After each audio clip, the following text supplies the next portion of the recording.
Hello, and welcome to Economy 2.0, brought to you by the Silvio Gesell Foundation and the Henry George School. My name is Josh Sidman. First, a word about our upcoming episodes. On Tuesday, May 20th at 1 p.m. Eastern, we'll be joined by Philip Ullman.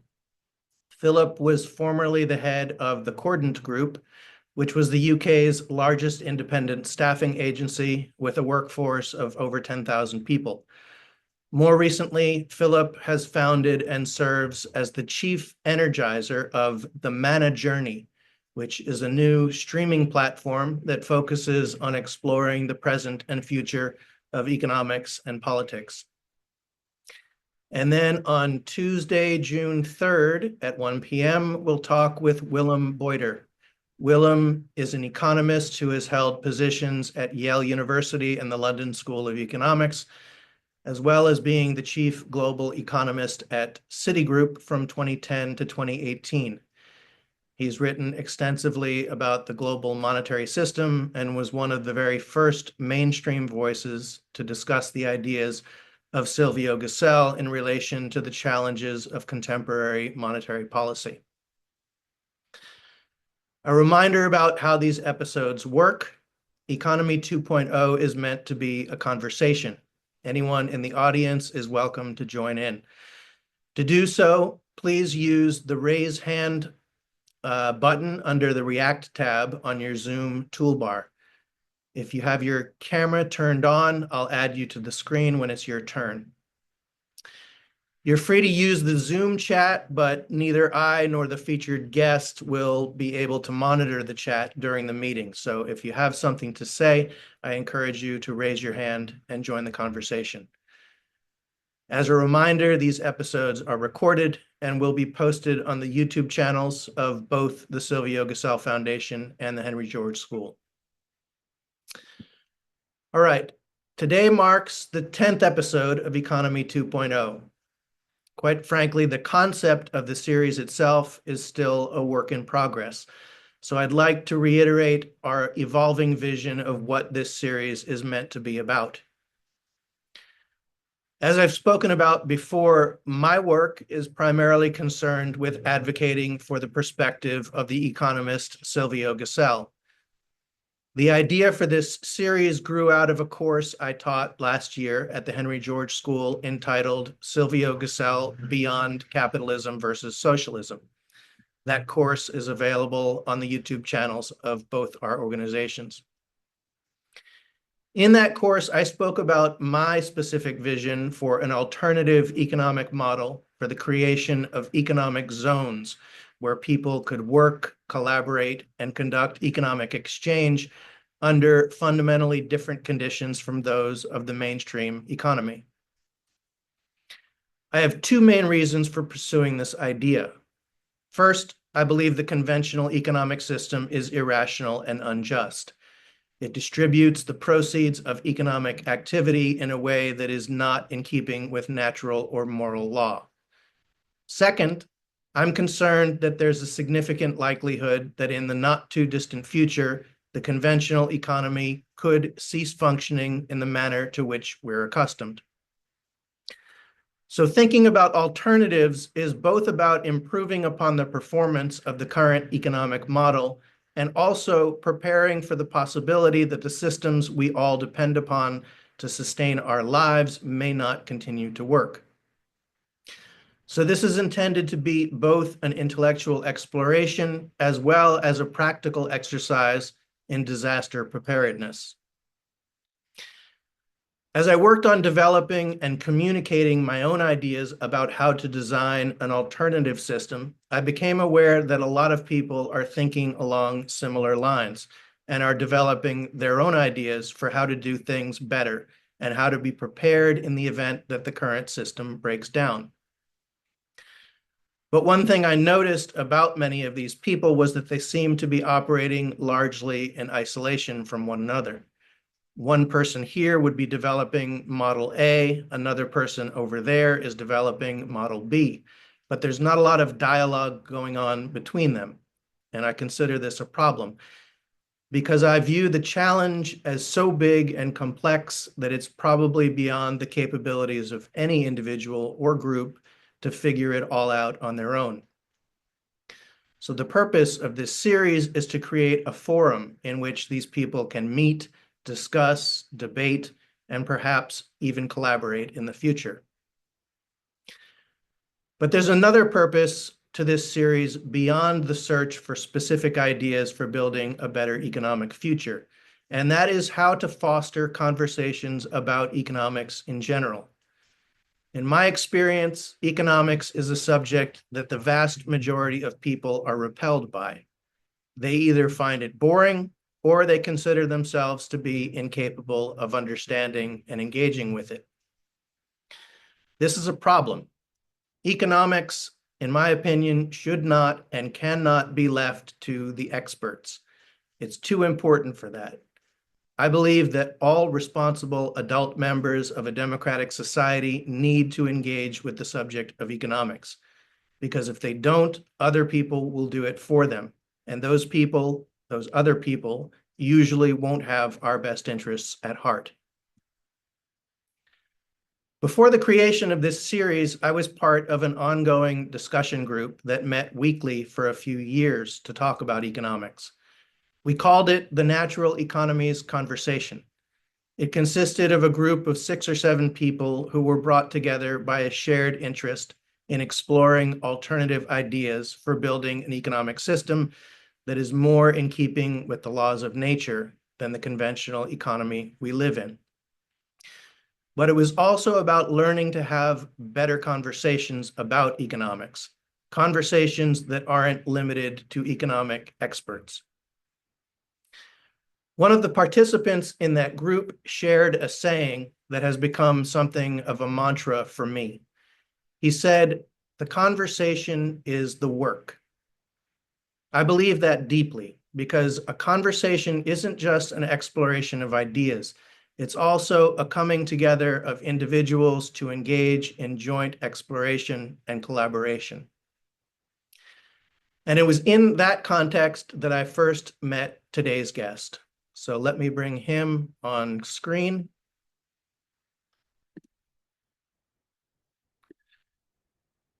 All right. Clive Menzies joins us from the UK. He's a thinker and writer who explores the subjects of economics, politics, and much more. He writes at his website, outersight.org, and was also a founding member of the Critical Thinking Project, something I hope we'll hear about more today. So as we continued the natural economies conversation week in and week out, we had the idea of expanding it and opening it to the public. We thought that the stuff we were talking about might be of interest to people beyond our little group. We were brainstorming about the idea of creating a web series, and we got so far as to record a couple test episodes. That particular configuration didn't end up moving forward, but it was the inspiration that eventually led to the creation of this series. And our very first invited guest was Clive. We had a fascinating conversation and got to hear about Clive's ideas regarding political economy, but unfortunately that conversation was never shared publicly. So I'm excited to reconnect and resume the conversation that started this whole thing. So Clive, welcome to Economy 2.0. Why don't you start us off by telling us a bit about your background, where you're from, your professional history, and how you came to be involved with the subject of alternative approaches to political economy. Clive, you're muted.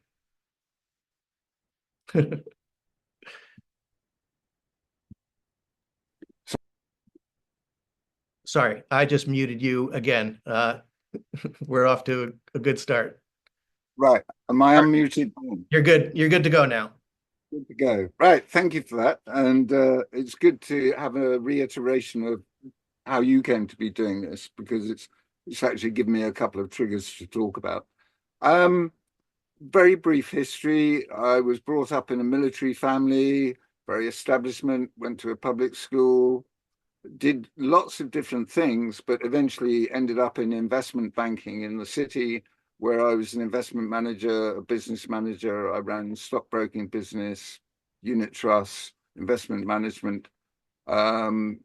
Had previously owned my own firm. I worked for Jardine Matheson for a while. And I was made redundant in 94. Found it very difficult to get a job, even a job less well paid than the one I had, because I was seen as something of a threat, having had a fairly senior role.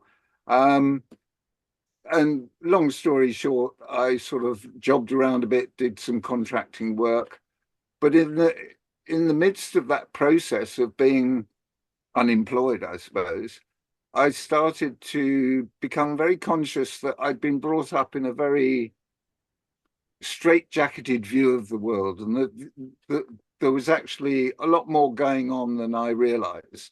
And as we moved into the 2000s, and the I described as the false flag attacks on the Twin Towers, that really started my fundamental exploration of everything I believed. And I talked to a lot of people about what was going on, and for various reasons that I think people who've been on this journey are well familiar with, people didn't want to engage. It was too frightening. It meant revisiting their whole worldview.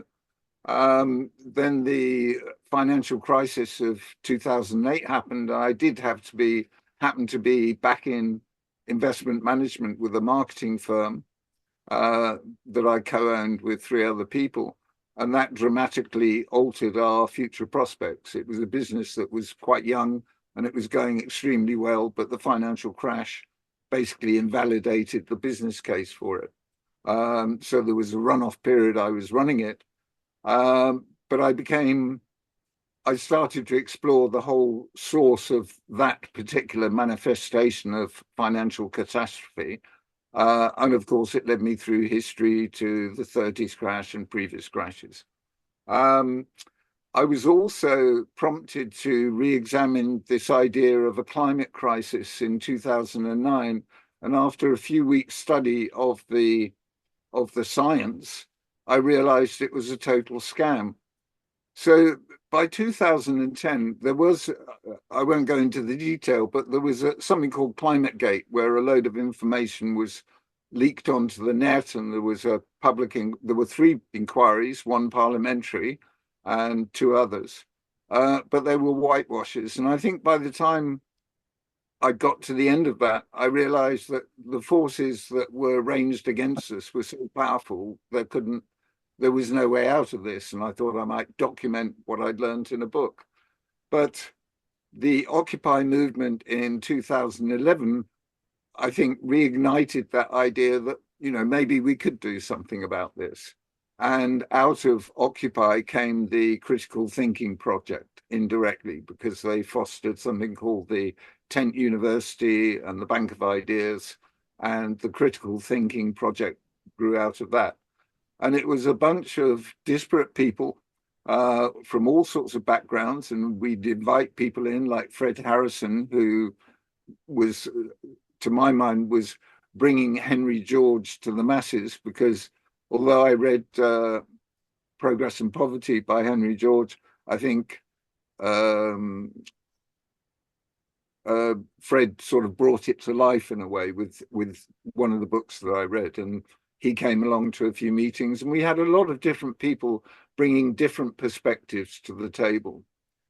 And we essentially evolved a purpose, which was who rules, how, and why.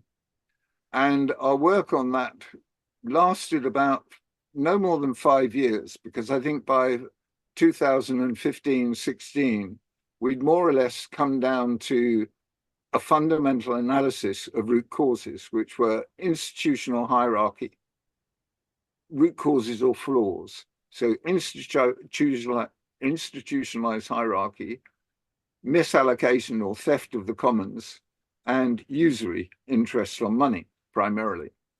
And I think we spent the next 2 or 3 years trying to spread that idea, to get it discussed and examined and explored, whilst we continued to work on how do we actually get out of this mess. And we looked at universal basic income, land value tax, all of the things that would be familiar to members of the Henry George Society.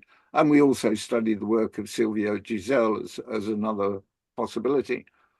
And quite unexpectedly, we were invited to write a paper in response to Bernard Lietaer's article on global monetary reform in the King Abdulaziz University Islamic Economics Journal.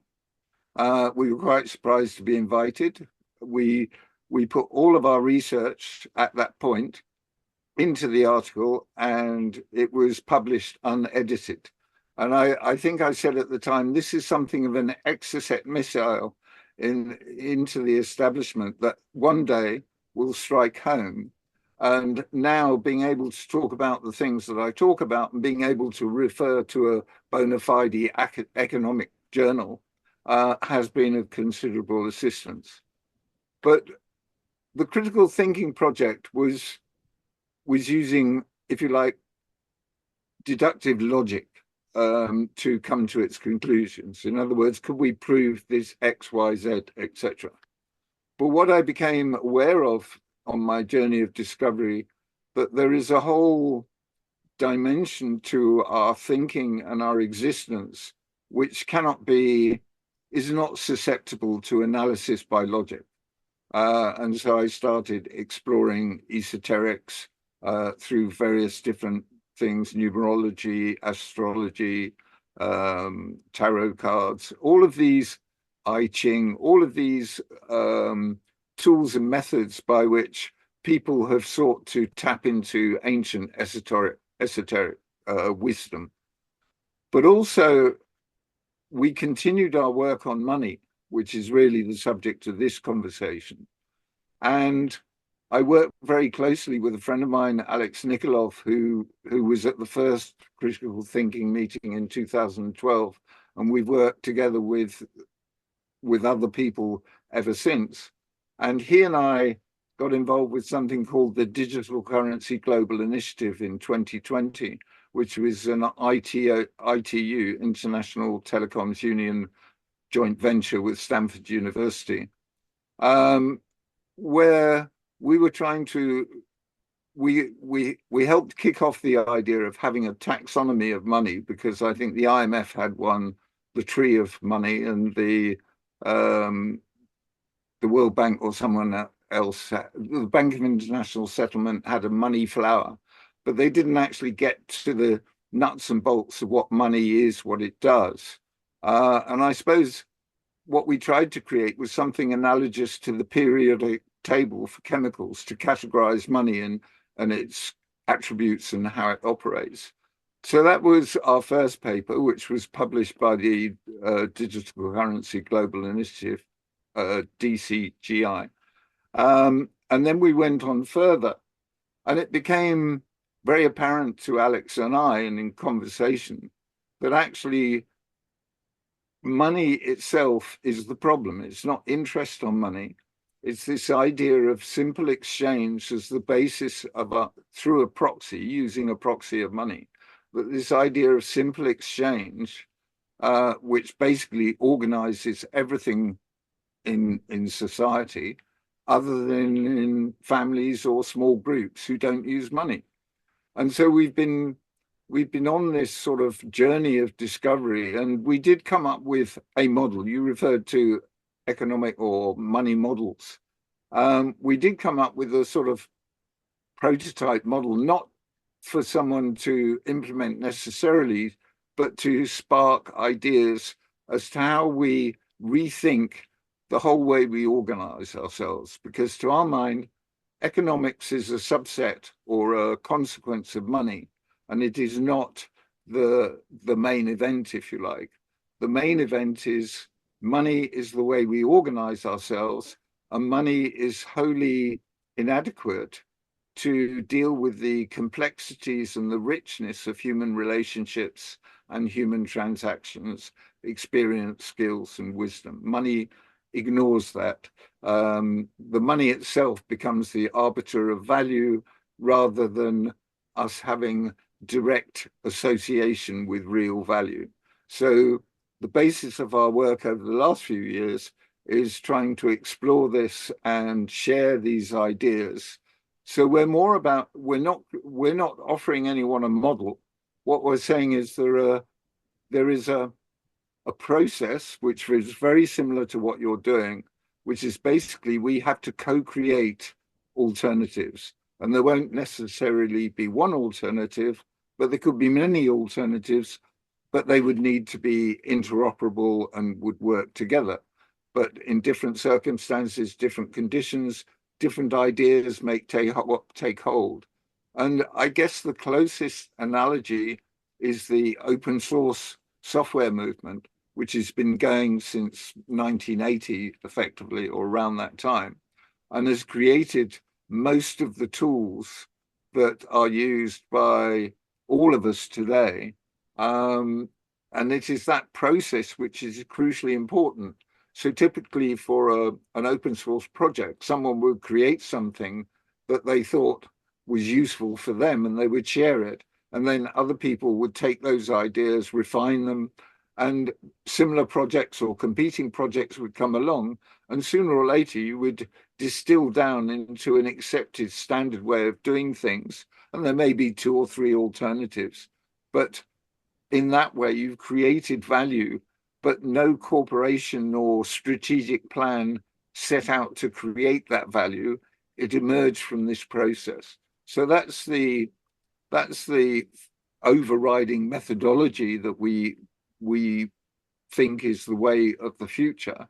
And there is, within that way of living and organizing, everybody is a sovereign being, but we are codependent, and we have to self-organize amongst ourselves rather than relying on the visibly criminal and corrupt corporate institutions, whether it be state, private, NGOs, religion, because they're all dancing to the tune of money.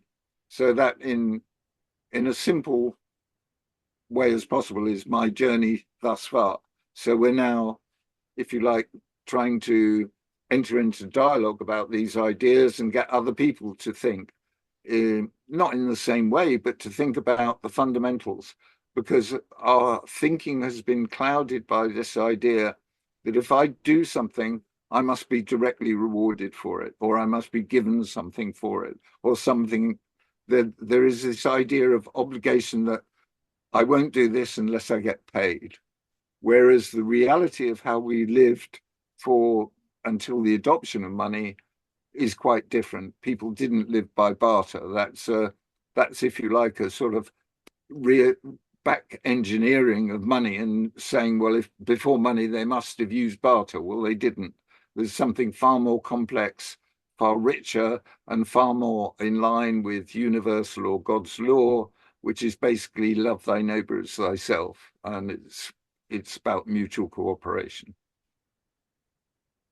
Okay, excellent. That's a great introduction. You have written a lot, and it's a challenge to plan a conversation because there's so many dimensions to your analysis. So I'd like to sort of lay out what to me seems like a plan for today's conversation, which would be to start with examining your analysis of the problem and then to work our way toward the present day and the future and your thoughts about potential solutions, potential evolutions from the status quo. So I thought we might start with the 3 key problems that you identify, which are institutional hierarchy, enclosure of the commons, and usury. 2 of those 3 are completely consistent with the core of Silvio Gasel's analysis of economic dysfunction, which are enclosure of the commons and usury. The one that is separate from his and that I would like to learn more about today is institutional hierarchy.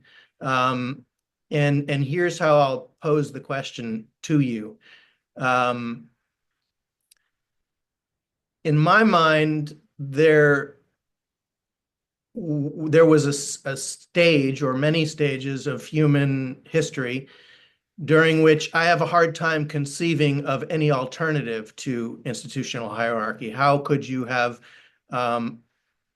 accomplished what humanity has accomplished without it? I can see that in the digital age, there may be the possibility of moving beyond it, but again, this is a really long-winded question. I'm trying to encapsulate this, but in my mind, usury and enclosure of the commons are errors. They are injustices. They are things that never had to happen.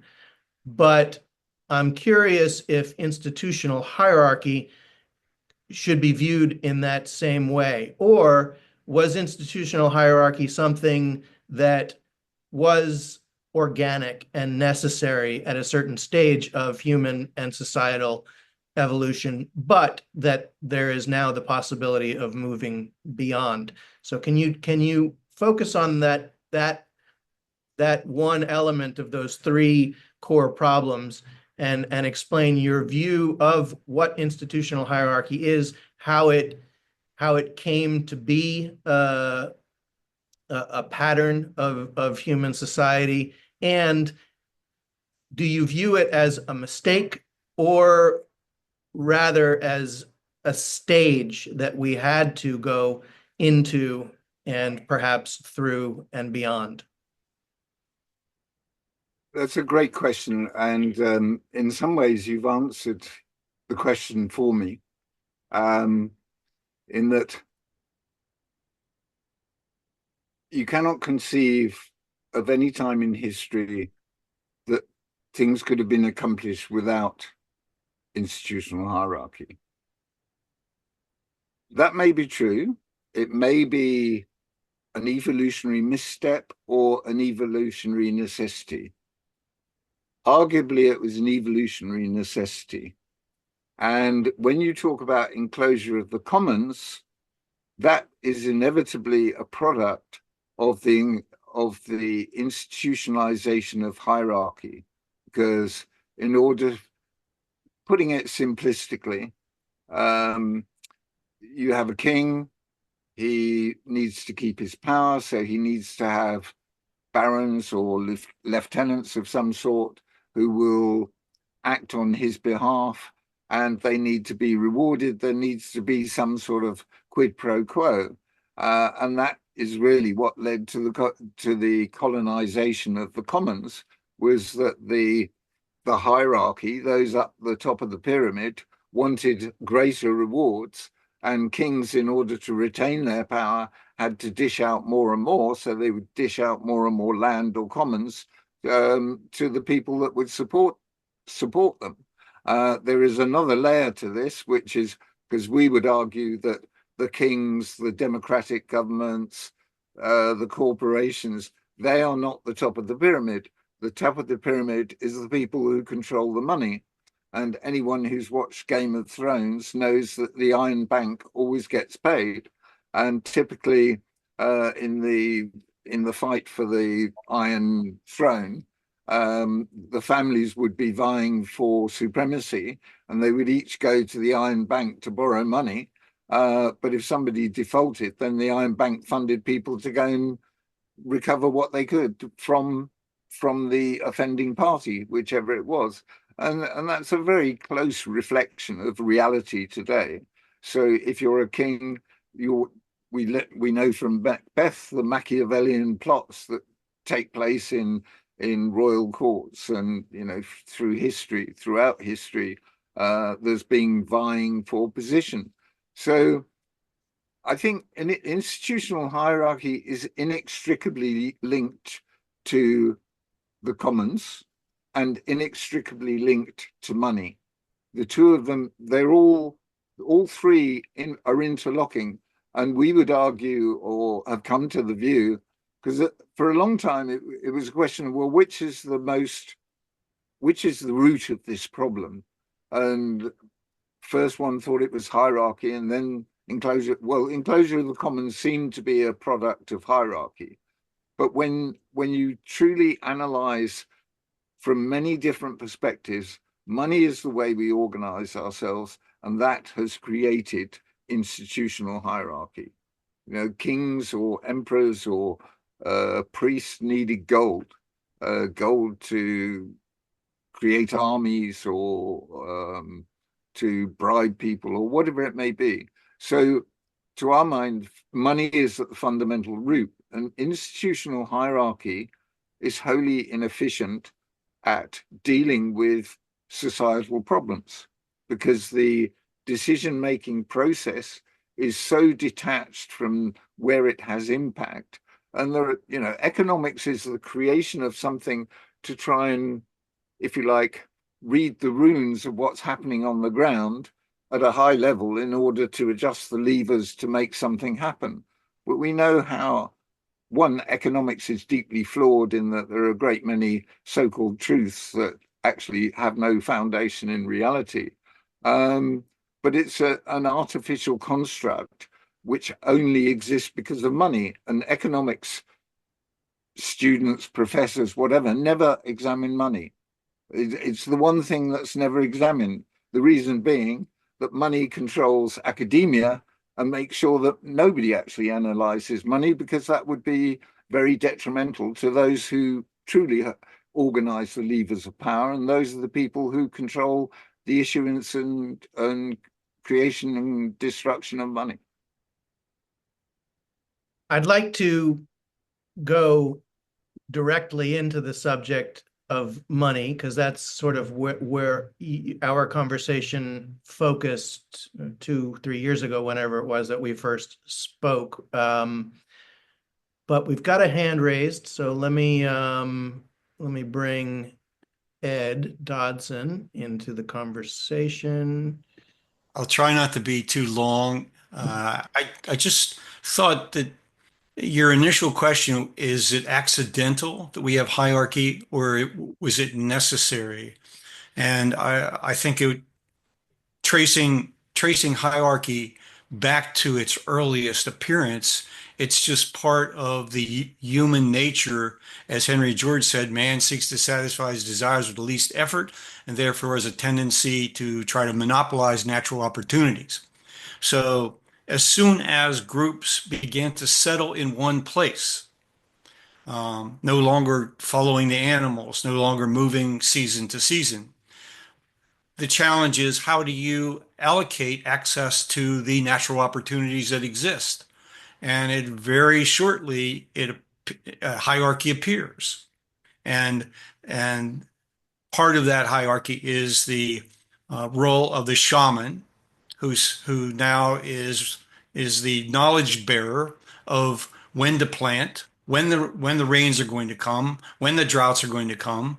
And so that gives the religious hierarchy in the community a chance to provide services, but certainly get compensation for that out of the wealth being produced. And then the second evolution is, if you're settled in one place and there are other groups that are marauding and potentially enemies, you have to create a defensive structure. And so the second level of hierarchy appears with those who are the defensive protectors, the warrior class, and eventually the warrior class realizes that they can turn their weapons in the other direction and oppress their own people and get a higher share of what's being produced rather than what would voluntarily be conveyed. So I think that the real key to changing the relationships within groups is settlement, and and then it takes a long time for relations to change, to give people who are the producers more of an opportunity to mitigate the hierarchy. And maybe that's what, the growth of democracy, the growth of individual rights movement and all that, comes about centuries later, or with certain religious practices. So that's all I have to offer. Great. Thanks, Ed. Clive, I'll let you respond to that before I continue. Right. Okay. Um, I think Ed is quite right. In our studies, we studied many perspectives, one of which was Murray Bookchin's Ecology of Freedom. And there's a very good diagram I say it's a diagram I created, but it was out of his text that showed this progression of institutionalization of hierarchy. And I think essentially there is a difference between leadership and institutional hierarchy. And what I'm not saying is that, everybody is equal all the time. What there is in institutionalized hierarchy is a lack of feedback mechanism. And the problem is that we are now in a state where you are promoted way beyond your level of competence merely for compliance. So as long as you recite the agenda, apply the agenda, whatever it may be, then you will be rewarded with Nobel Prizes and all the other status and fast cars and untold money, etc. This is an inevitable corruption once you institutionalize hierarchy. Ed mentioned democracy.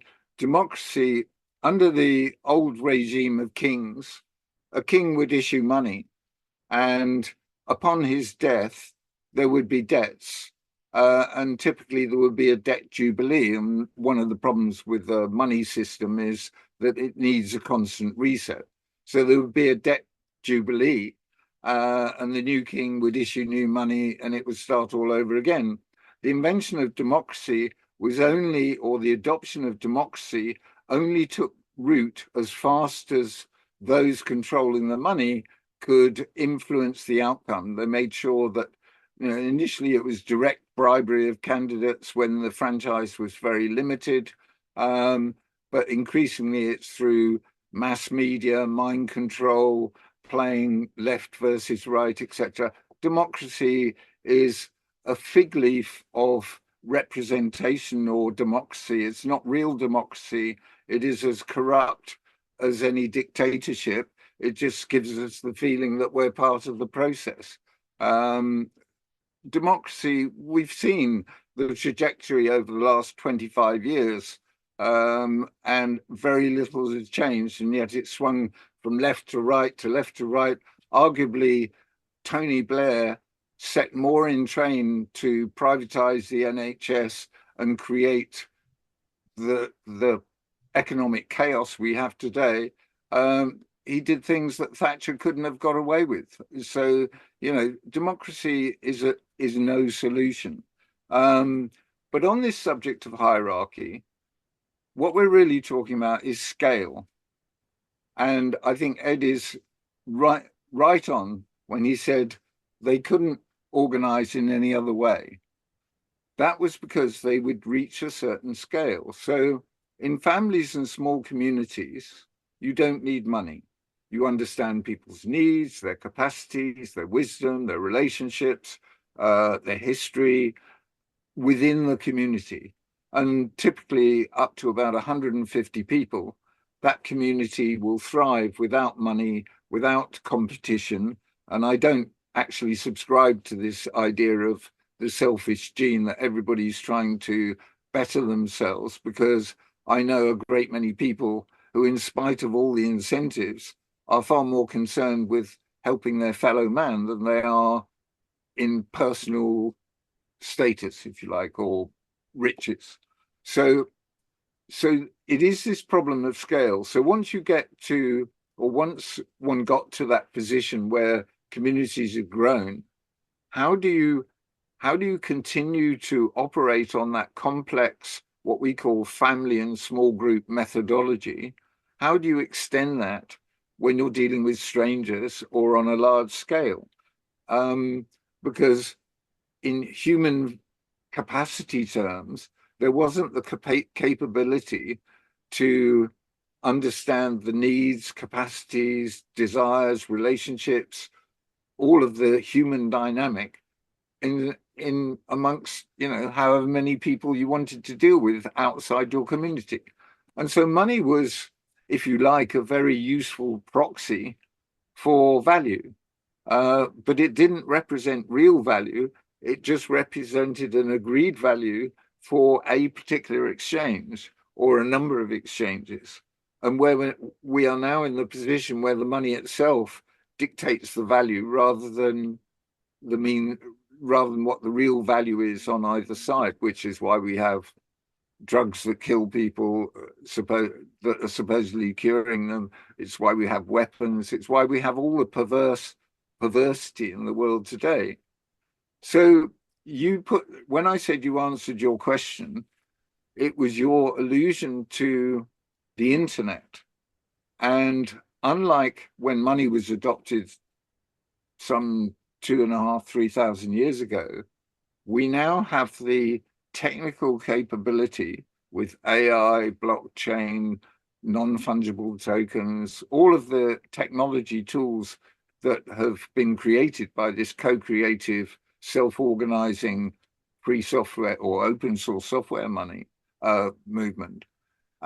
We have the tools, and we even have demonstration of the power of this, because you have companies like Facebook, Amazon, Microsoft, Apple, Meta, Google.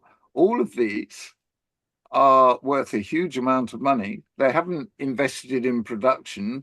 They haven't created anything. What they've done is they've colonized these tools and harvested everyone's data. And basically, they have monetized it because we live in a monetary environment. So we're only one step away from having an open source value system that totally dispenses with the use of money. And it's not that we haven't got the capability to do it. It's just that we're so ingrained or inculcated with this idea of monetary reward for everything that happens and the way we organize. But our analysis, when you go back to hierarchy, shows that basically the whole money system and everything that we are expected to comply with, be it taxes, debt interest, fines, charges, all of the monetization of society, which has accelerated out of all proportion in the last 50, 60 years, all of that gets sucked at the top. We're given these fictional stories that we have to raise taxes to pay for this, that, and the other. But these things all belong to us. The utilities belong to us. The commons belong to us. They belong to all of us. But through this process of institutional hierarchy, colonizing all the commons, and then using money as an extractive force to steal real assets from the majority of the people. And that's the reality. We live on a human farm, and the farmers at the top provide the incentives for all those people up the pyramid to not only abuse their fellow man and those below them, but to abuse themselves. So they put themselves under pressure to do so many things, even just, simple things like you want to go to the shops, or you want to go to the doctors, or whatever. There are various financial obstacles as you go along, whether it be car parking charges, public transport charges, the bureaucracy of trying to navigate a website to go and see a doctor. All of these are sort of means of sucking people's energy and resources, and that's what this system thrives on. So the reason that we've gone beyond money as the solution. In other words, it's not a different economic system or even a different type of money, be it digital or whatever. it's the whole basis of how we organize ourselves. Because, and there is a spiritual dimension to this, which probably is not of relevance to this conversation, but the more you open up to the way the world could work, the more you realize that it's in harmony with natural law, universal law, God's law, however you like to describe it, because we are naturally sociable, mutually supportive beings. And if we organize ourselves in such a way that people had autonomy, they recognized their codependence, but they could self-organize according to what satisfied them and their community around them, be they geographically located in one place, or whether they're sharing a common interest across the world, then that sort of dynamic is a very different way of working, and money becomes irrelevant. And our view is that, you know, where we're going, we see this as an inevitable transition. I see it at grassroots level amongst all the groups that I talk about, that I talk with and associate with, different groups, health groups, food groups, whatever. But it's happening at a structural level as well. And I would argue it's happening at a spiritual level. We are going through a fundamental shift in human evolution. And these conversations, I hope, are going to open people's minds to ideas that go way beyond rethinking economics or how we issue money, but actually thinking about how we organize, because there is a fundamental problem in this sort of binary transaction mode of organization that we operate on today. Okay. I still want to hold off on going into money, because I think that once we do that, that will probably be the rest of the conversation. I want to reiterate one more time, perhaps a little bit differently, my first question, because I'm still not clear about your view. So as it relates to those three fundamental problems: institutional hierarchy, usury, and closure of the commons, I could describe a hypothetical story of history in which usury and enclosure of the commons were never happened. I don't think they had to happen. I think they were mistakes. And I could paint a picture of a history in which they never came about. But I'm not clear that that is the case with institutional hierarchy, and that relates to the point of scale. I've read one of your articles where you dealt with the subject of protosustainability and drew a line from prehistoric human civilization all the way through to the future of human civilization. And my understanding of what you were communicating was that there is a fundamental dynamic that goes on at the family or small community level, which is deeper, richer, more natural than what we're all accustomed to in the context of a modern economy, that could potentially be rediscovered and reinvented in a digital global form. But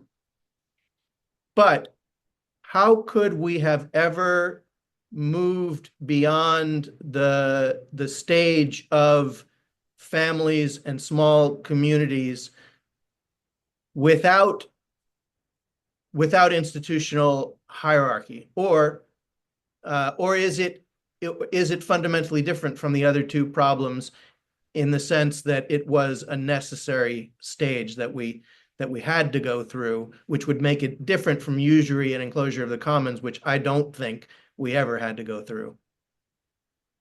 Well, arguably, institutional hierarchy couldn't have been sustained without the other two. Because how do you actually ensure that people will do what you want them to do if you're a king or an emperor or a high priest? I mean, apart from mind games of psychology and what have you, basically you needed to be able to reward those that would help you enforce your doctrine, whatever it may be. And I would say that enclosure of the commons was an inevitable product of that process, and that money was the tool by which you could extract as much value from people. So it starts with taxes, effectively.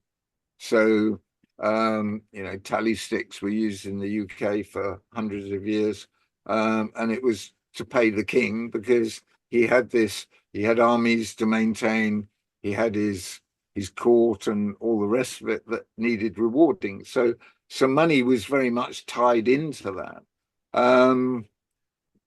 Could we have got to where we are without that?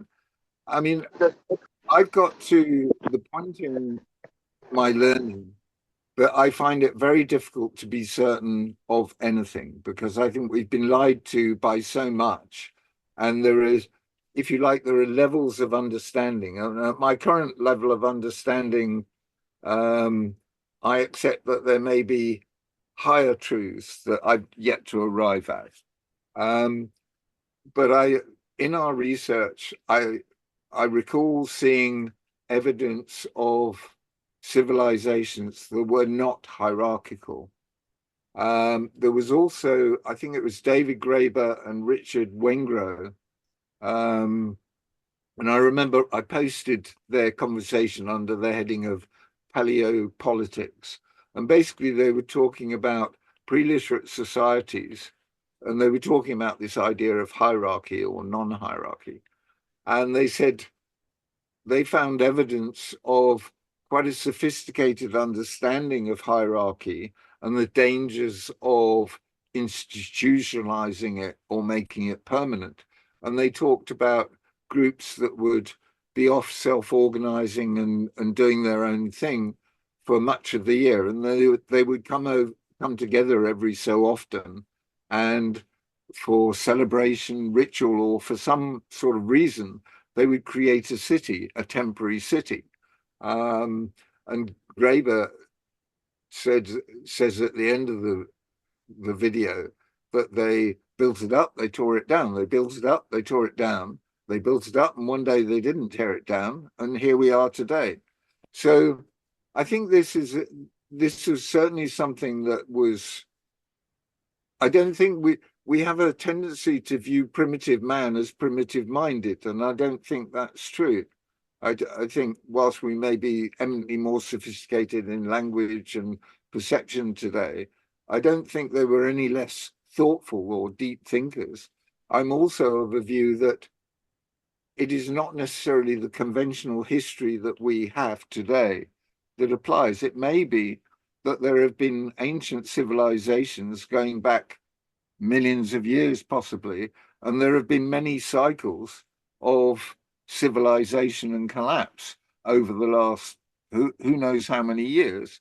And if you contemplate that if the whole of our modern society would disappear today for whatever reason, then those that would likely survive and persist would be the people who are closest to living in nature and not contaminated by technology and all the rest of it, because, without all the trappings of modern existence, the majority won't survive, for want of a better way of putting it. So I can't be categoric about the history that we've built our narrative on, but it seems logical and plausible that there was this limitation of scale, and because people wanted to do things on scale, and because, as Ed pointed out, this sort of vying for supremacy, creation of the early ideologies of identity. We're round-pointed stone men, and we're pointy-pointed stone men, or whatever it may be. Then I'm sure those sorts of confrontations took place, but at root, it was a very hard existence. And I guess that if you were desperate for food and the next village had more food than you had, then there was a great incentive to go and maraud or whatever. So whilst that may be a fact, and whilst we see through media these sort of apocalyptic movies where when the world collapses, people turn on each other, turn cannibal or whatever it may be, I think the reality from my experience is that people are motivated to help others, particularly those they feel an affinity with. The problem is that we've spent so long being divided and being suspicious of the other, whatever he may be, by politics, religion, race, gender, whatever. But I don't think that's our natural state. I think we have a natural affinity for each other. But the whole system under which we live, it's a Hunger Games economy. It's dog eat dog, but in spite of that, people don't behave like that normally. I mean, yes, some do. There are bound to be a few psychopaths. But if you've created a society, a self-organizing society that functions well, then people will have to adapt to that rather than trying to impose their particular ideology, whatever it may be. Now, it seems like a huge leap from where we are today.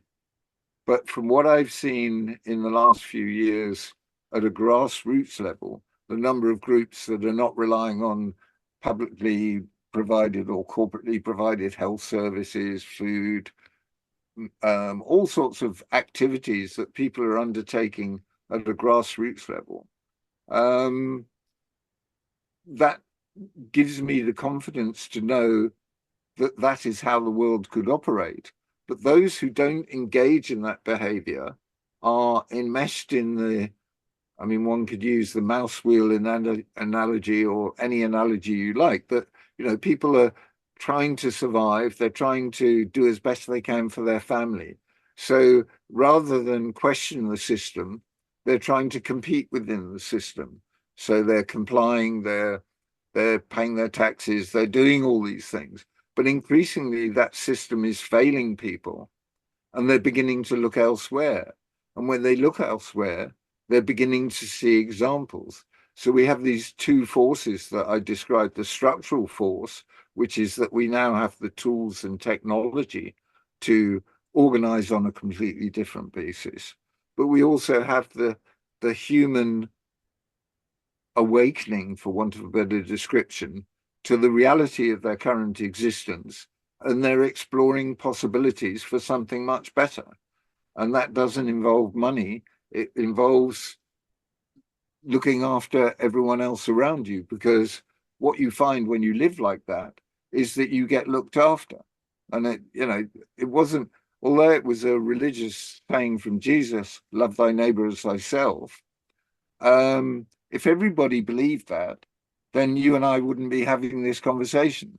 But we live in an environment that makes that almost impossible to live by unless you make a conscious effort to step away from the system and withdraw your energy, withdraw your resources, and work on the basis of those around you being looked after, and they in turn look after you. And that is the dynamic. The problem is, across cultural barriers, language barriers, whatever, that was never possible before the advent of the internet and all these wonderful bits of technology that we have. But there's a lot of fear of technology. People talk about the singularity and it's going to take over the world. I mean, it's basically a tool, a very sophisticated and clever tool. And arguably, people have tried to shape the way artificial intelligence works. But if artificial intelligence develops, it will encompass all of the knowledge and distilled essence, if you like, of what we achieved in critical thinking and come to the same conclusion. That I wrote that before critical thinking stopped in 2019, when AI was first being talked about in any sort of serious way. I postulated that if it had access to the same amount of information and distilled it down, would it arrive at the same conclusion? My conviction is it would, that we've organized ourselves on an incorrect basis. We've made an evolutionary misstep, but it's not irrecoverable. And luckily for us, the universe is giving us a second chance. But I don't think we're going to blow it. I don't think all that they're trying to do at the moment in terms of exercising control over people is going to work. I think it's crumbling already. You talked about financial collapse. I would argue that we've been in a financial collapse since the last financial crisis. The problems within the economic system are far more acute. What is going to trigger it? I thought this tariff war might be the trigger, but who knows? The amount of derivative value that overhangs the real economy will wipe it out like that. And they can't pull the same bailout trick, although they're going to try and steal people's pensions and savings. But they'll be wholly inadequate for the hole that is created by this collapse. Okay, let's go into money and usury, because I think that is the topic on which I see the biggest gap between your worldview and mine, which of course mine is based on the analysis of Silvio Gesell. Silvio Gesell tells us that, or rather, let me take one step back. What I thought I heard you say is that usury is an inevitable consequence of money. And therefore, if we want to live in a world without usury, we have to live in a world without money. Is that an accurate characterization of your position? It may be overstating the case, but where money comes from is very important, because those who issue and control money hold the power, irrespective of interest. I mean, interest to some extent is icing on the cake in exploitation. It's where the money actually comes from that is important. We talk about exogenous and endogenous money. So for banks, money is endogenous. In other words, it is part of their process that creates money. But to all the people who use money, it is exogenous. We have to obtain money in order to operate. So we can't get money without giving something of value, our time or resources. So that in itself is problematical. And when you have power, and you have the power to create money, then you can ration money. And you may ration it by using credit windows or whatever it may be, or you ration it by charging for use of the money. In effect, they're renting out tokens, and the interest is the rental for the tokens that they've issued. I think Gesell's idea of money, I think, was a very good one, but he was working in the 1930s when printed circuitry and the internet hadn't been invented. And I'm no Gesell expert by any means, but we explored that. Whether usury is inevitable, or it's certainly not necessary, but I suspect because of the greed dynamic that money creates, it would be an inevitability. Does that make sense? Well, that's the core of what I perceive as a gap between your perspective and mine. I'm not here to give a speech on Silvio Gesell. Anyone who's interested in that, they know where to go. I did an 8-session course, which is available online. One of his main messages is that usury is a consequence of the fact that we have misunderstood the correct nature and function of money. We screwed it up. We designed it wrong. And had we not done so, usury would not exist. Like I said, this is not the time or place to connect all of those dots, but my question for you is if you do not subscribe to Gesell's analysis of the causes of interest, again, he says that natural, rational money would not give rise to interest, and therefore usury would not exist. Usury would never have been a problem. If you don't subscribe to that, what do you attribute the existence of interest and usury to at a root level? Where does it come from?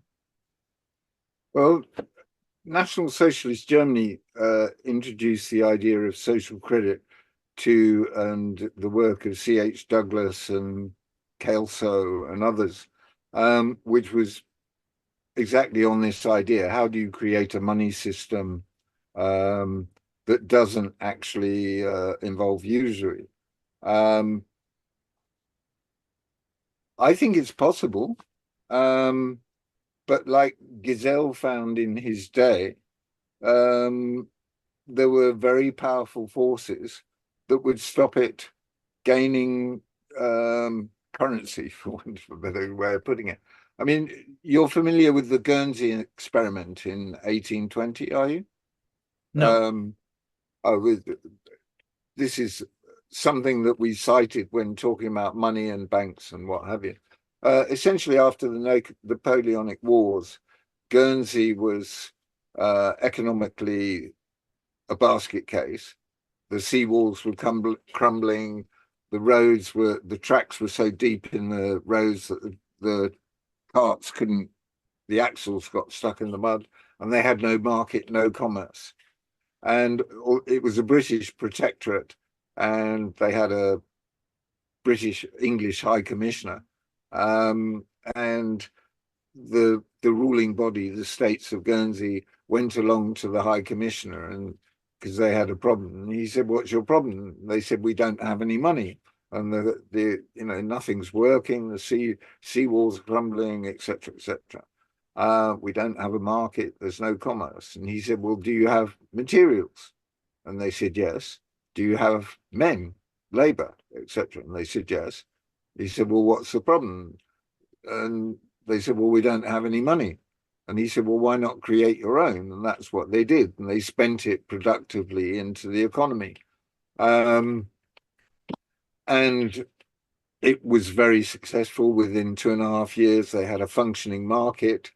The infrastructure was greatly improved. And within 10 years, it was such an economic success that the banks moved back in and put a stop to it.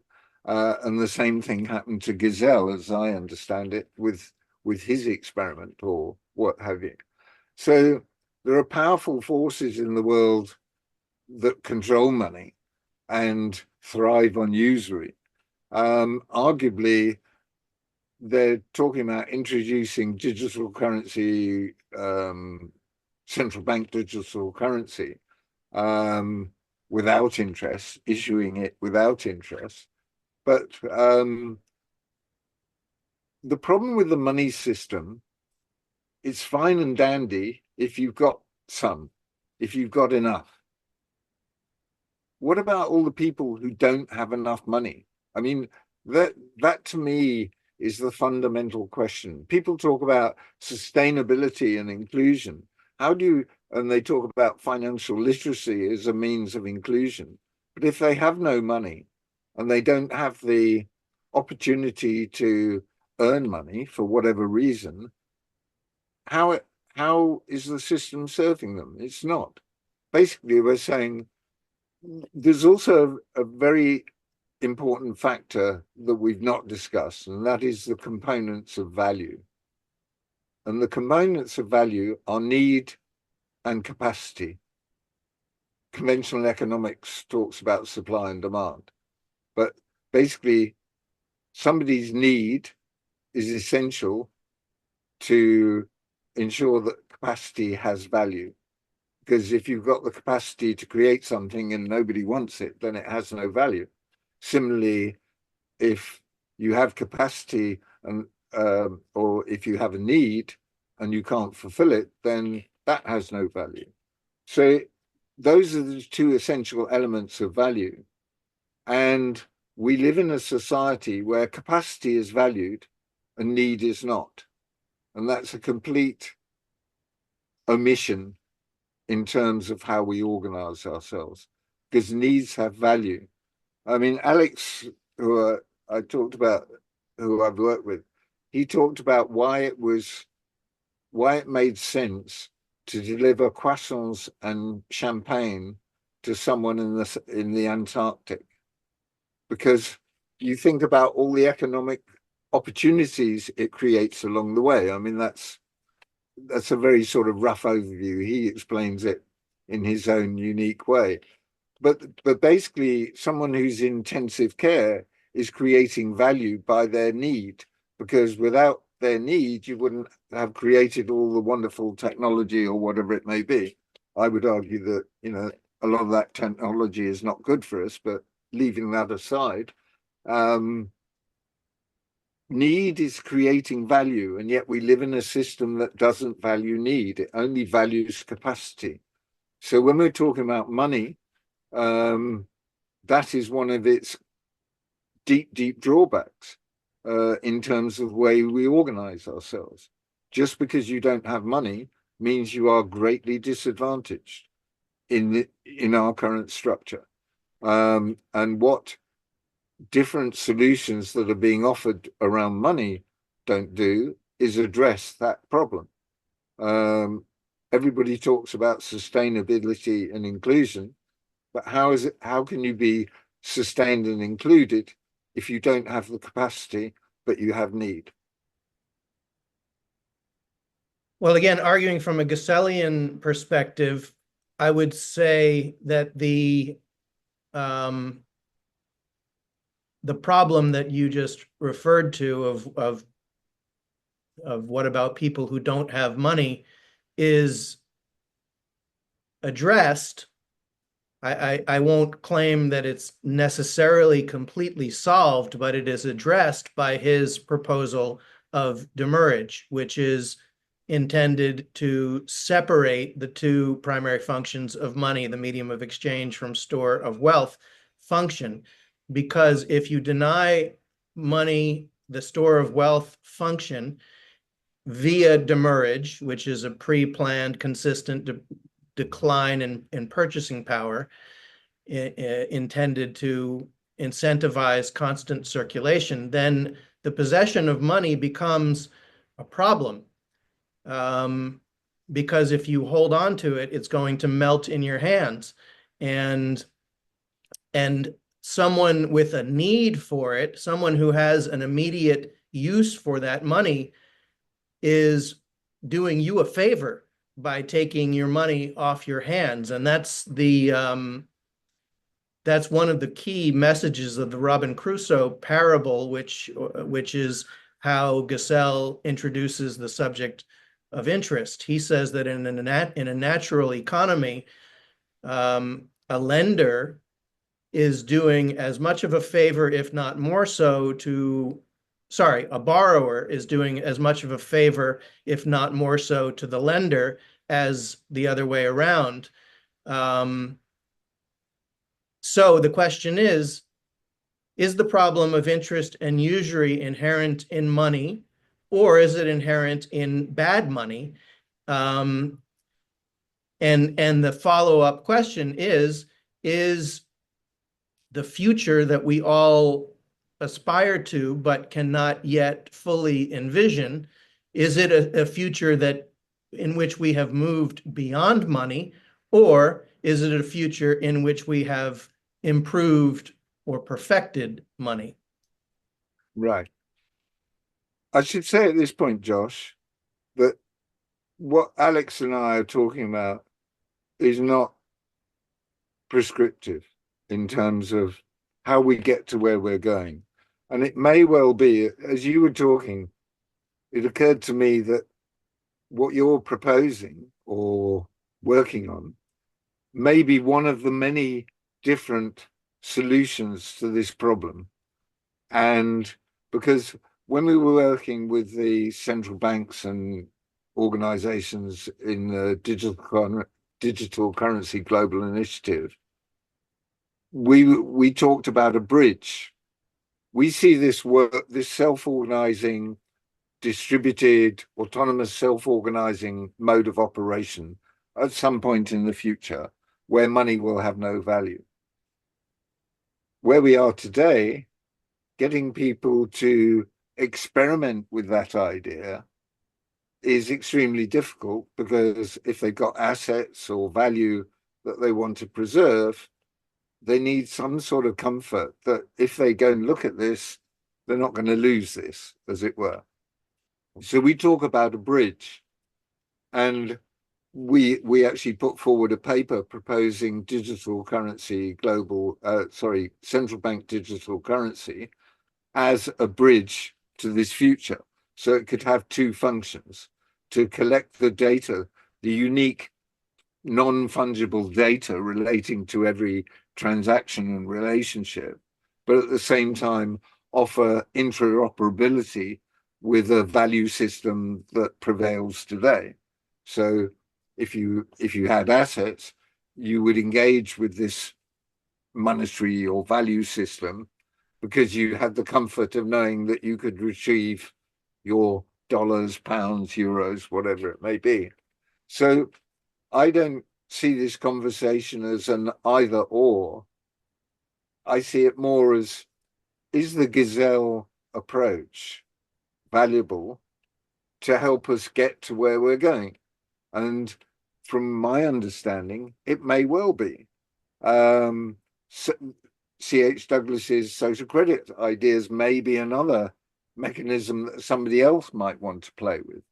But rather like in the open source software world, there could be many different approaches to how we get to where we're going. And I guess what we're talking about is principles rather than models. You talked about economic models. What we're talking about is fundamental principles of how we organize ourselves, rather than talking specifically about economics. And those fundamental principles are to do with wholeness, which is essentially when we have these discussions, rather than in a typical corporate or public environment where everyone has to pretend to be perfect, we actually expose our flaws, our weaknesses, because that's how you build trust.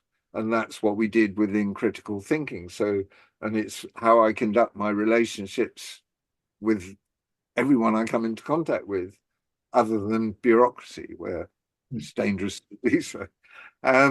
But that is the basic. So wholeness is a very essential element. The process of self-organization, which doesn't have chairman and treasurers, and it's a sort of fluid group that people come and go, and people take a leadership in one particular conversation and somebody else may take leadership in another. And the last principle, if you like, is an evolutionary process.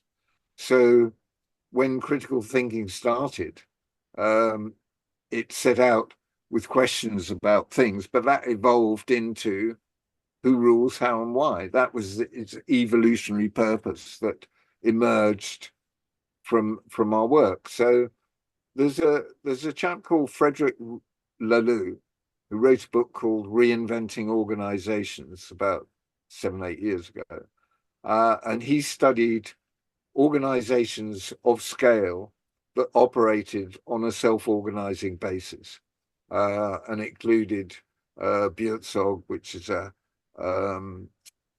care in the community health service, which employs now, I think at the time when we were looking at it, it employed 10,000, mainly in Holland, but now it covers 25, I think they've got 25 countries, and more people involved. And there was a power company that created and managed power stations in the US, which employed, I think, I may be wrong, don't quote me, but I think it was 50,000 people on this self-organizing basis. So, and it was from him that those principles emerged. So I'm not saying to you that Silvio Gesell is the wrong answer.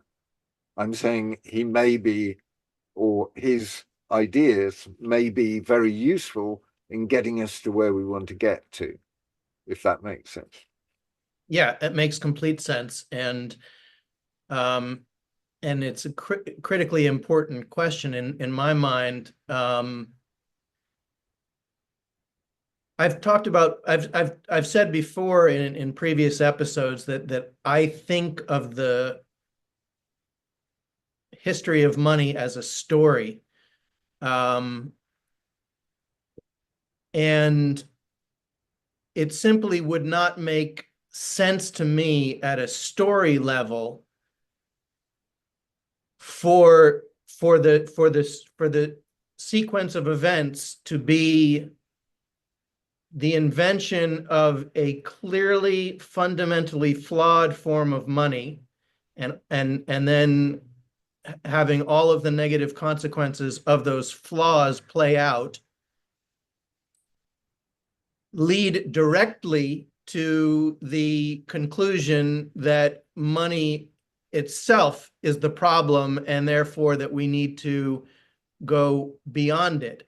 Because there is, in my mind, in terms of story structure, an intermediate stage that has to be there in order for the story to have coherent structure, which is the elimination of those flaws, the improvement, perhaps the perfection of money, to see what the world looks like with good money as opposed to bad money. And at that point, we will be in a place where we can much better evaluate the question of, is a post-money existence A, necessary, and B, possible? So I think that viewing this as a dynamic evolutionary process is the right way of thinking about it, and perhaps is the key to reconciling your view and mine. But again, since this is not intended to be about Gesell's solutions, but more about exploring your ideas, I'd like to skip over the idea, or go ahead. Before you do, can I just stop you? I agree with you. Good money is better than bad money, and I would say that Silvio Gesell's idea were good. The question in my mind is who or how will implement this? How will it be implemented? Because to my mind, we cannot rely on the institutions that have patently failed us, all of them. There is no institution which is uncontaminated. So basically it's down to us. So in that context, how does Gesell's ideas take shape in the world? I would say that Gesell does not have a good answer to that question. I individually am working on my ideas for improving upon and developing further his ideas to address precisely that question.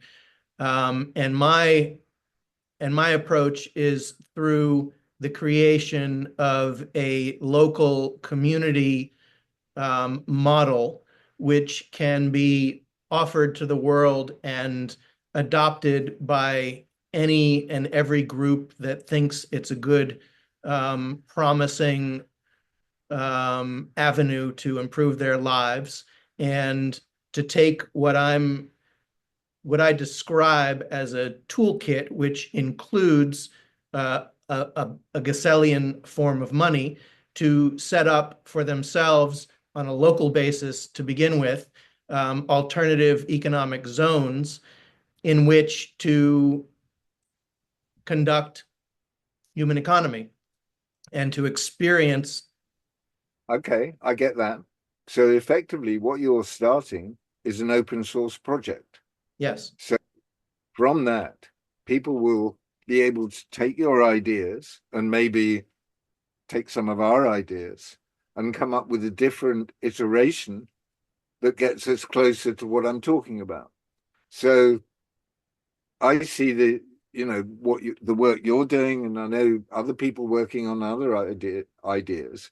These are all valuable, but we're just trying to, if you like, extend the frame beyond money itself to how do we organize, and what is value?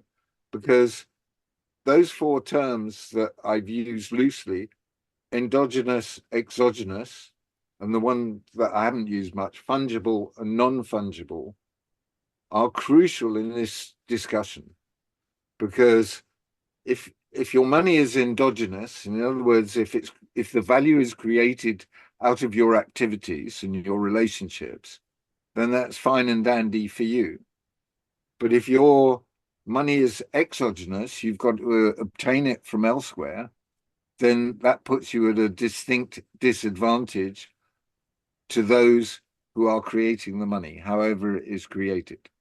And so endogenous, we would argue that money needs to be endogenous and it needs to be non-fungible, because it must represent the unique value of any particular transaction or relationship. Because the obvious drawback of money for us is that money carries no information.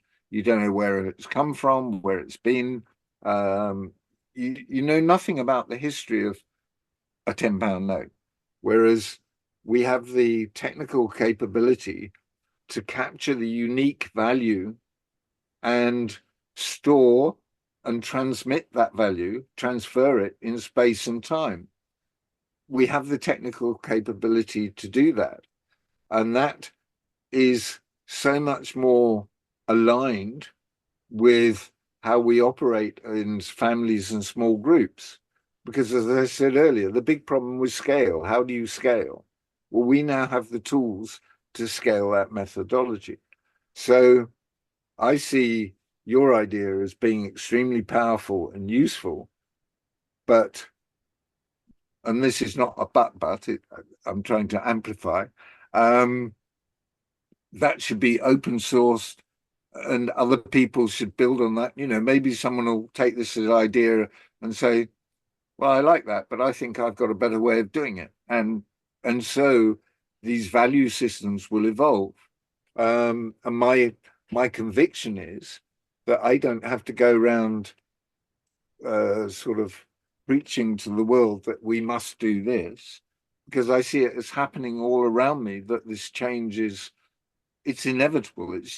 There is a shift in the whole dynamic of human organization that is very difficult to see if you watch the media and all the chaos going on.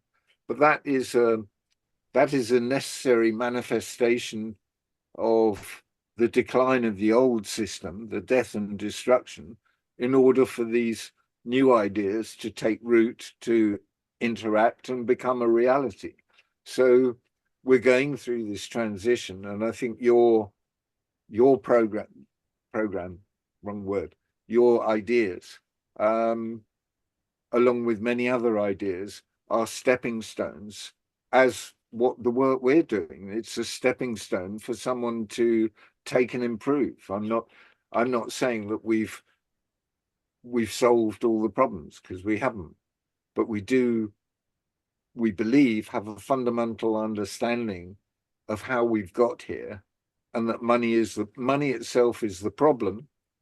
Whether it can be improved sufficiently to reflect what we say is ideal, this distributed, autonomous, codependent self-organization. If money can fit into that, great. Or if it can be a bridge to that, even better, you know. All right. In terms of budgeting time here, there are a number of directions in which I think we could go from the point that we're currently at, and I have one particular direction that I think we should go in. But before we do that, as I've said before, I don't, in the long run of this series, Economy 2.0, I don't view these sessions as being standalone episodes. I view the conversation that we're having today as being just a starting point, and I hope and expect that we will visit with you again down the road and have an opportunity to go down the paths that we could go but don't have time for today. Let me just quickly say that in terms of my proposed system, which I have called the natural economic system, which is a sort of a tip of the hat to Silvio Gesell, since his book was The Natural Economic Order. It is explicitly intended to be an open source dynamic. I've used the term human computer. That is what I hope the network of communities that would adopt this model would represent, that each community would take what is going to be designed in the most adaptable, flexible way to use in a million different ways according to their own circumstances, their own ideas, their own creativity, and for the network to process the intelligence that is developed in that way, so that a group in Iowa that is using the toolkit in one way and experiencing good results can share that intelligence with the entire network, and so something that I, as the initial creator of the subject, probably may have never even imagined, can become part of the system and propagate through the network. So open source is absolutely a part of what I envision. But again, this is not about my system. This is about you're the guest here, and I want to explore your ideas. So could you talk about this guy Laloux and his book? I think you said Reinventing Organization. Was that the title? Yeah. That's a subject that I still don't grasp, struggle with. And it relates to the issue of scale, which we talked about already. It's not hard for me to wrap my head around the potential for much deeper, more complex, more natural, beneficial dynamics operating at a family or small community level. Where I get stuck is envisioning how those dynamics can extend beyond that a small group. So can you tell us more about Laloux and specifically paint a picture for how can more complex, large-scale processes be accomplished without money, without hierarchy? How could you build an automobile without those things? Okay. Two things. I read Laloux a long time ago, and my memory is not sufficient for me to give you a treatise on Lulu. But what I will do is answer your question with something that I've been involved with for 2 decades or more, 2.5 decades. And that I've used the Debian, which is a Linux-based operating system. I've used Debian since 2002, something like that. And that is a highly sophisticated operating system that, to my mind, is more secure, it's faster, it's vastly superior technically on so many levels to Apple and Microsoft, and it has no corporate control. It is a self-organizing, well, it's a series of self-organizing projects, as is most of the open source software movement. So Debian I know very well because I was involved in, as a non-technical person, I learned about how Linux systems works, and I got involved in giving feedback, and when I found solutions to problems, I'd share them online and they would be adopted and things like that. So I've seen large, complex challenges be solved. So whether you're talking about the Samba project, which runs a lot of web pages, or, you know, there are so many tools out there that are a product of this open source methodology, self-organizing methodology. We're now extending into hardware. So you can buy what effectively computers on small chips, and you can get AI to program them for you to do what you want. I mean, the possibilities of creating independent networks, all sorts of solutions to complex problems are there. Building an automobile on a self-organizing basis, I'm sure it's possible. It's not something I'd put my head around. And I'm not going to attempt to persuade you that it's easy or it's going to be done tomorrow. But the ingenuity of man is such that I think we can do anything we want to do. And the question is, do we want to build automobiles, or is there something better that would give us more flexibility, use less of the Earth's resources? You know, who knows? I think we're on the cusp of a revolution, not just in the way we organize, but the way our consciousness level is rising. And we're going to be much more adept at doing what's good for us and everybody else, rather than creating things that that have pluses and minuses, but the minuses outweigh the pluses in many instances. And I'm not anti-car, by the way. I think that electric cars, for example, are an evolutionary cul-de-sac. I mean, it's just how we came to this is there's only one reason that electric cars are being pushed: money. Because money is driving the climate crisis narrative, which is false.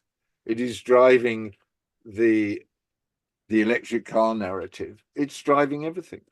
It lies at the root of it. And arguably, whether your ideas would negate that sort of natural inevitability of bad things happening, I've yet to judge, but I think it certainly couldn't be worse than what we have today. Okay.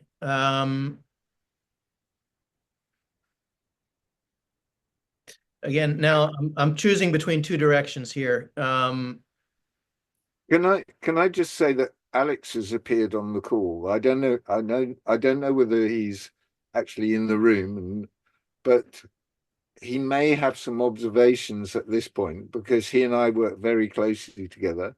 The last article that I posted was actually written by Alex. Do you want to take a 5-minute snippet from him as to his assessment, or ask him a question that might actually give you a different perspective on what we're talking about. Certainly, he is more than welcome. Alex, if you are there and would like to join, could you hit the, oh, there he is. Yeah, let's bring Alex Hello, on. I don't know if you can hear me though. We can hear you loud and clear, Alex. How are you? See you Perfect. too. Thank you very much, guys, for the offer. Thank you very much for the nice show. The only thing which I could think of is that um, we had some conversation, Josh, back in the past, and what I think, like for myself, I discovered personally is that the subject of money is complex only because we became so dependent on it that we cannot, and we became part of the problem itself. We are the ones who believe that if we work hard and etc., we'll succeed, independent of everyone else, which is factually incorrect. But then that is preventing us to socialize our problems because we live for the last so many years, and there are two systems going on at the same time. One is open source, as Clive mentioned, which is allows people to socialize their problems and their solution to those problems. And the other one, the society at large we live, which is organized through money, which is forces us to privatize our problems. That's why if someone have a problem, then that's your problem, because we made to believe that we are capable of doing everything, as long as we work hard enough. As long as we're smart enough, we'll do the right things, which is very way away from reality itself. That's why effectively it just creates depression, because obviously this believes in us, and you cannot fight it. You cannot revolt against yourself. Why this is important is because people then try to solve somehow something else, not themselves with reality, but something else. That's why let's fix the tool. I think we should see the money as a game, because it's a social construct, and any social construct can be represented as a game. And if the kids, when they play a game which they don't like, or doesn't work for them, they just change the game. We should be able, as grown-ups, to achieve the same story. That's why, and the other bit is to see money not as a given, but as a tool, but as a methodology, which is kind of over the years managed to infiltrate itself in every form of interaction we have. And that was the goal of money back then, when we could not scale our interactions. But today, for the last 50 years, we accelerated in this ability. That's why probably it's good time to consider if we can benefit from this acceleration and change not so much the money as fix the issues we see, but the method, the purpose. If the question is if we can improve the purpose of money, or if there is anything better there to help us to organize, to organize ourselves better, to live better, because we did not have anything else back then, and then we adopted money or its methodology effectively. It wasn't working over time. That's why we discovered it's a cyclical.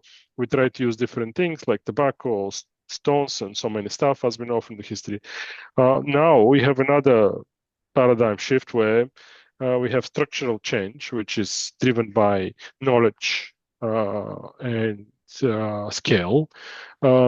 That's why we probably need to see and think about how we should first of all try to try to harness the power of the ongoing structural change, and to see how we can create a system which allows orderly transition between the current way of organization and the future one. Because at the moment, what we are observing outside is that this is like a brute force research and development thing. Everyone develops a thing, learns quickly that, for example, currencies have fluctuate. That's why let's then rename them, call them stable, invent some stabilizing mechanism, and we're kind of not seeing the whole picture, but trying to fix things which everyone individually heard about. That's why we should, because you talk about better money, I think we should look at better methodology of organizing ourselves. And that makes the whole thing inclusive. It doesn't, because most of the stuff, one thing which I forgot to mention, Giselle lived in completely different time from point of view of technology, of society, and so on. That's why he had good ideas based on the facts he had to back then. Now we live in, for the last 50, 60 years, we live in a very accelerated society where our capacities to solve things accelerated in comparison to the Industrial Revolution, because you mentioned, can we build a car? Back the Industrial Revolution, I don't know if Clive mentioned that before, but the Industrial Revolution lasted 200 years, and we improve our capacity to produce things 100-folds. Where the current revolution, if you call this revolution, structural change, is lasting probably around 50, 60 years, and increase our capacity to handle reality or data between 10 to 100 million times. And this Excel, obviously, is creating the new wealth, because if you see, back then, the wealth was created about production of things, cars, Ford, and everyone else, and then money accumulation and everything. Where if you look, what creates the current wealth is systems and tools which help us to organize ourselves as people, like emails, systems to connect, LinkedIn, Facebook, Google, who allow us to share and search our knowledge and so on. That's why these tools are exactly what we were missing back then 3,000 years ago when we decided to adopt money. That's why these things are lying around. We have methodology to organize ourselves, which called open source, which is very effective, and it's proven over the last 50 years that it solves problems of a long period of time, and solves also complex problems, involving problems. Because if you think about how fonts are changing, standards are changing, and so on, but nonetheless, we have mobile phones which are powered by open source software. Most of the computers, Microsoft, which is example of closed source, which is representing money, let's say the money approach, centralized, well-paid, well-funded approach, currently uses more than 60% of in their offering as an open source. Linux, which is the open source, is embedded in the kernel of Windows, which shows that the two ideologies won. And clearly, if you call it this won, I mean, society as a whole wins. But if we were looking to evaluate what is better in how to organize ourselves, it appears that if we don't use money and allow a particular way of organization, we achieve much better at scale in comparison to single company called Microsoft. That's why these are the observations which I kind of wanted to share. That's why it's not about Silvio's Gazelles or CDBC or stable coins or stuff like that. People need to think to make their life easier. I think they should think about what is the purpose of money, and if we agree what's the purpose of money, to organize ourselves. Then the next simple question is there is any better way to organize ourselves?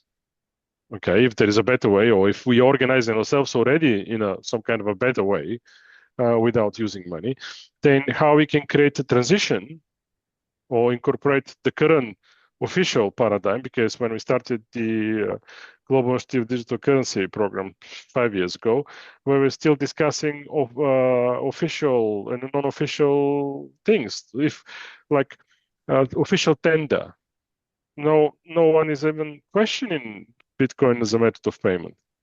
That's why which we should just look at the how we can benefit from the ongoing knowledge change, and how we can benefit as a whole. Because at the moment, people are benefiting, but they're few and far between. The owners of shareholders of Google, Microsoft, Facebook, and the like. We are the power. Everyone knows this, but for some reason, no one is kind of thinking further out from there. That we already tested these systems and we have to socialize them one way or the other. And not only that, but we socialize the methodology. We are socializing the platforms which are keeping all this thing going. But for some reason, we cannot make the leap. And I think the issue why we cannot make the leap and understanding is that because we're in the problem ourselves, we're the executor and victim of this. That's why we cannot extricate ourselves out of it to allow ourselves to think and accept the fact that we can do better out of money, because we've been so conditioned to this and we're so dependent to money that everyone on this call will agree that if I stop his account tomorrow, they will suffer significantly. I mean, maybe someone is living in the woods somewhere and have a house and etc. But even they may suffer if their mobile stops or internet connection stops, something like that, which relates to money. But again, to recap this, we have a structural change, which is knowledge driven, and we just need to simplify the whole topic. Otherwise, it becomes very complex and people get lost. All right. Thank you, Alex. Clive, we've only got about 8 minutes left, so I want to try to wrap this up in such a way that we set the table for round 2 whenever whenever we're able to make that happen. And I thought maybe a way to do that would be to mention the gentleman who brought you and me together originally, which is our mutual friend, Mark Lewis. Mark was a member of that natural economies conversation that I spoke about at the beginning. And Mark wants to live in a world where economic exchange is obsolete, is unnecessary, is archaic. He wants to live in a world where we do what we are naturally inclined to do, where we give of ourselves in the form of gift to the world, and the world gives back to us, and that exchange as a concept is unnecessary. I think that's a beautiful vision, but I'm a little bit more of a skeptic in the sense that I view that prospect as being probably hundreds of years into the future rather than tens of years into the future. And I think that the sequence is critically important because human nature is not fixed, right? Human nature is formed by its environment. And if you try to skip a step, in my opinion, if we were to try to jump all the way forward to Mark Lewis's beautiful vision, I think it would potentially result in disastrous consequences, because I don't think that the human material is ready for it yet, because we haven't passed through the necessary intermediate stages. And I believe that one of those necessary intermediate stages is the improvement and or perfection of money. So maybe you could wrap this up with some final thoughts about exchange, because you talked about exchange in the beginning, and that kind of brings us full circle. I believe that exchange is still necessary, and given the condition and the state of humanity, of the human material that comprises the system. Can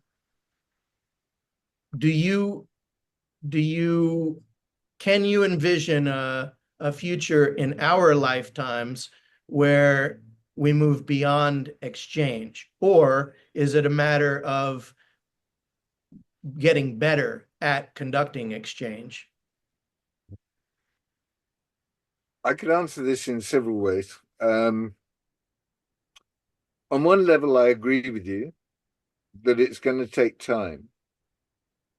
But once the sort of ideas that I've described are actually implemented, they will become so compelling that their adoption will be very rapid. So that's the first thing. So that's at the structural level. At a spiritual level, what I've learned in my journey so far is that the more I give out, the more I give up, the more I get back. And I ceased to worry about how little money I had or getting more money quite some time ago. And yet I live extremely well. I eat well. I live in a beautiful place. I meet with beautiful people, and we operate without money, essentially. I mean, yes, we have to use money to get external things, but money plays less and less of a part in my life today. So do I believe it's going to take a long time to shift human nature, as you call it? I would argue that human nature has been inverted by our use of money because it's created a competitive society in which conflict and all of the ills that we see around us today, ridiculous decisions about so many things, the way we assault ourselves with poisons in our food, in our medicines, and what have you. These are all a product of money, as is the what you describe as human nature and what Gazelle talked about gaining advantage.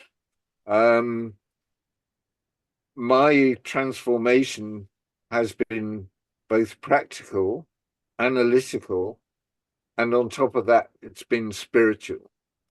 And through recognizing that the universe looks after me and not worrying about how much money I have or how little I have, and looking after those around me, I'm rewarded many, many times over to an extent that I wouldn't have believed possible. And that doesn't mean to say that people are giving me money, they're not. So Mark's vision, and I think, that's why he and I got on very well in those conversations, is not a million miles away from mine.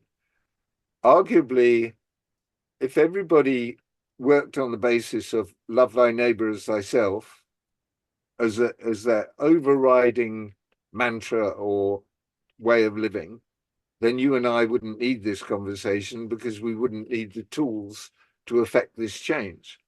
But the reality is that, people have very different beliefs. They've been brought up through a system of a systemic abuse from a very early age. We've been abused and we've been turned in turn into abusers.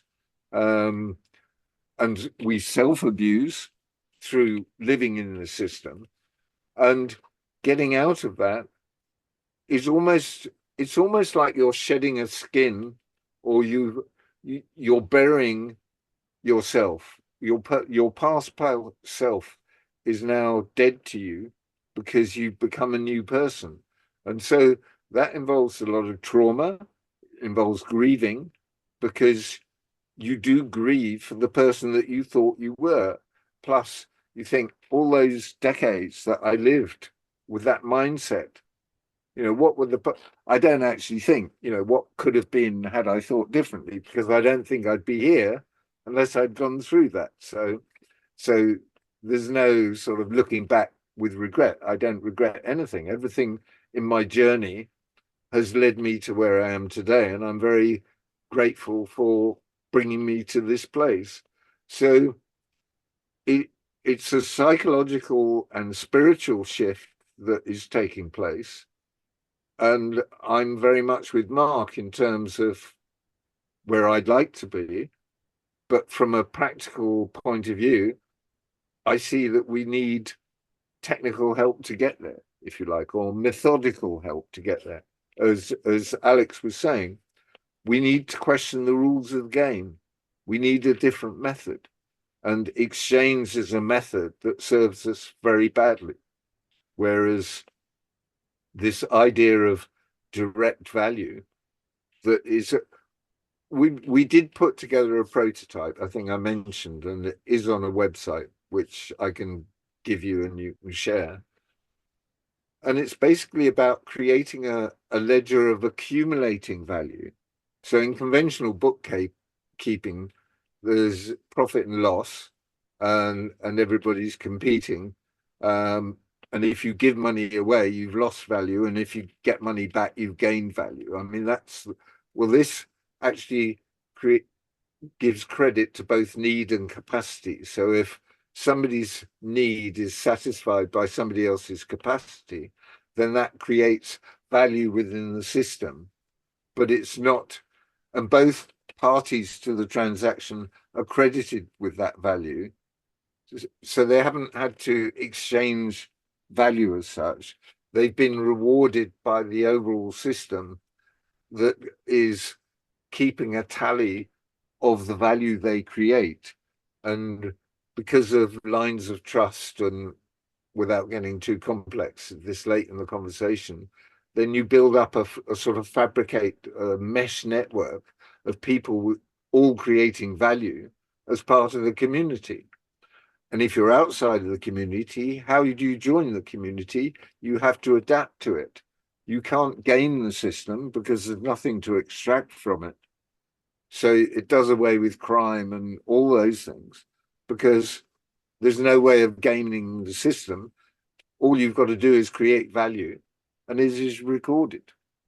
And we have the tools to do that.